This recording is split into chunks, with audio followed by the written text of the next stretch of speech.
שסבתא תספר על הנסיעה שלה. מה? שסבתא תספר על הנסיעה ברכבת מרומניה לישראל. נכון. אני אספר. כן.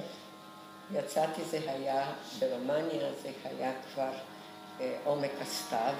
תראי לי איך שולחים מייל. תכף אני אראה לך. והייתי לבושה כבר, לבוש של סתיו מתקדם.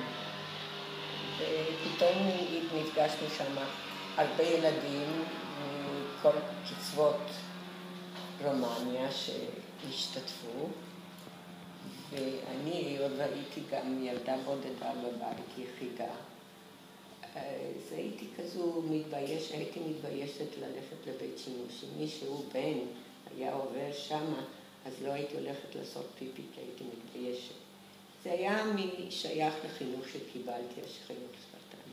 אז עברנו את בולגריה, ועברנו את טורקיה, וכשהגענו לאיסטנבול, עשו הפסקה, ושם הייתה קהילה יהודית, ומה שאני זוכרת, שהסתכלתי מהחלון החוצה, אמרתי, וואלה, פה נשים הולכות ברחוב.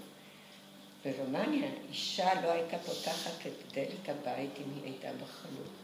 אבל בטורקיה זה היה כבר הלבוש העות'מאני, שהולכים לבד עם השמלות הארוכות, וגם הגברים הולכים עם טוניקה כזו,